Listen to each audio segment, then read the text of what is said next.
there has been some breaking news in the last 1 second, and we pride ourselves here at talkSPORT as bringing you the very latest news when it happens. So we'll start off by bringing you that news. David Coote has been sacked by the PGMOL with immediate effect. Let's get more on this now with talkSPORT's chief football correspondent and say hello and good afternoon to Alex Crook. Crookie, hello. Good afternoon. Thanks so much for coming on. So, listen, I've read that out. That's all I heard because it happened in the last minute or so. So tell me more about it.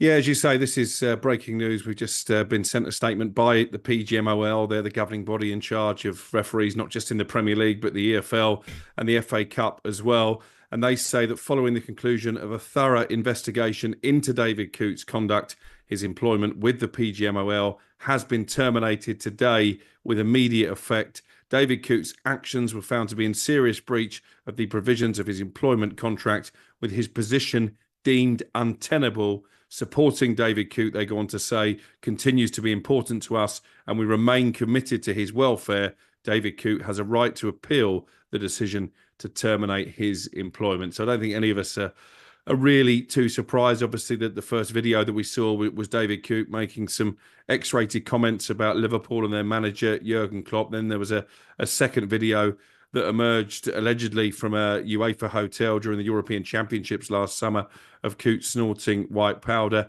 And we've also had allegations of some messages that David Coote exchanged online talking about a player that he booked in a championship game and asking somebody, I hope you got on. So, yeah, some serious allegations against David Coote, and I think probably the only action the PGMOL could have taken.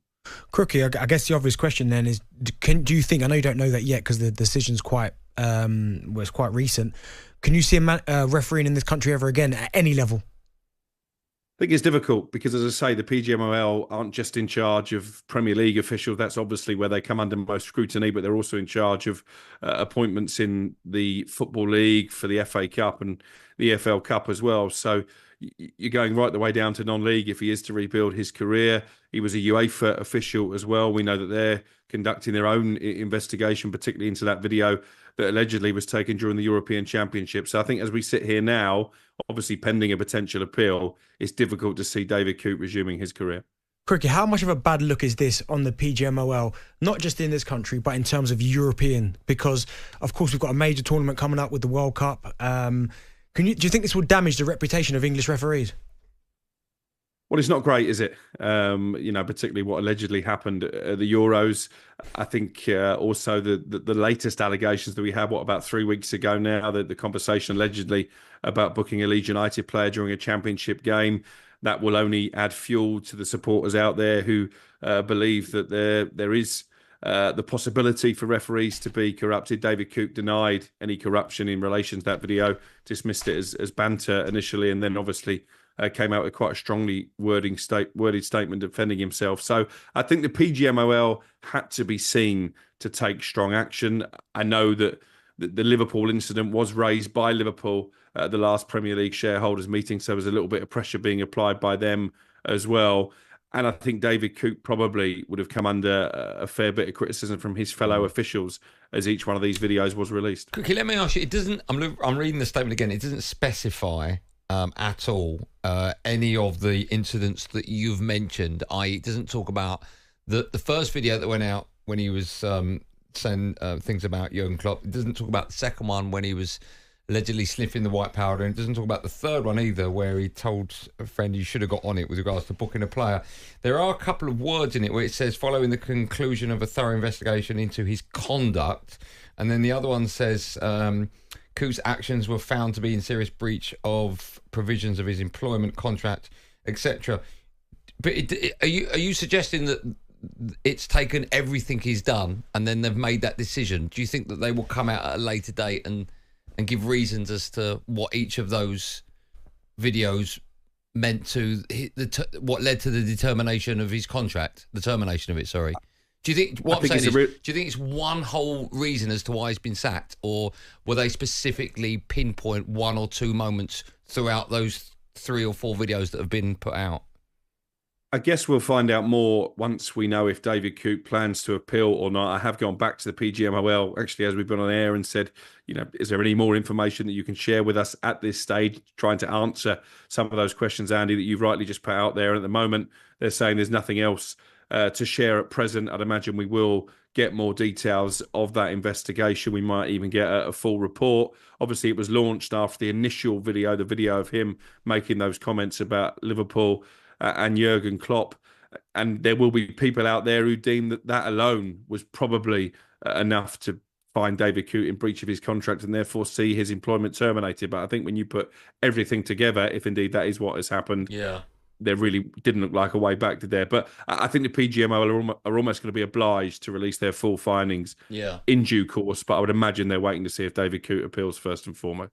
Now, Crook, I know you haven't got all the answers for all of this, but when you look at David Coote, and yes, after this decision, a lot of people, I'm guessing, are going to come down on him and going to have a lot of judgment on David Coote, and rightly so, because he's caused his own problems. But what do you think the PGMOL are going to do to kind of protect him? Because mental health obviously is a big issue nowadays. This will come as not a shock to him, but it's going to be hard for him to take. What do you think they're going to do to kind of protect him, to make sure that he is okay? Well, I think it's important they've mentioned that in the statement, because I think when the second video emerged, I remember going on the sports bar and saying, I think it's important here that this doesn't become some kind of pile-on or a witch hunt, because we are dealing with an individual. We don't know if there are any issues in his personal life that have led to some of the errors of judgment. I think certainly he's made some errors of judgment. I have to say my sympathy was diluted a little bit by that third video when you start talking about booking players semi-deliberately. Certainly that was the interpretation from the article on the front page of The Sun. Then that crosses a certain line. But I think it's important that David Coote has got good people around him.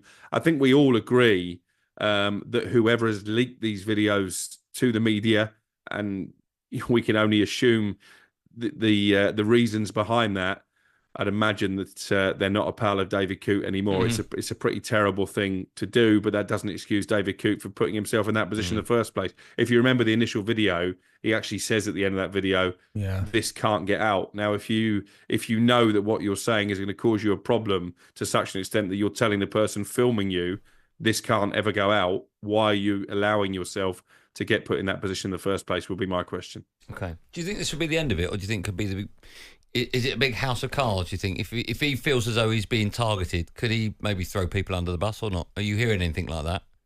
I'm not hearing anything like that, and it's been a few weeks now since we got a video. So I hope for David Coote's sake, I hope for the integrity of the PGMOL, this is the last we hear of it. I hope that somebody's not waiting to release yet more damning video evidence for David Coote, because I think he's probably served his punishment now. You know, his refereeing career effectively is over tonight, and that is the most severe punishment, as I say, for a number of errors of judgment. Okay. Crookie, always a pleasure for the time being. Thanks so much for coming on. Cheers, guys. There you go. That's Alex Crook, talkSPORT's chief football correspondent. On the back of that breaking news, David Coote has been sacked by the PGMOL with immediate effect. There'll be more on that story at 4:30 and 5 o'clock, etc. talkSPORT Drive with Andy Goldstein. Monday to Friday afternoon from 4 on AM, on DAB, via the talkSPORT app and on your smart speaker. talkSPORT.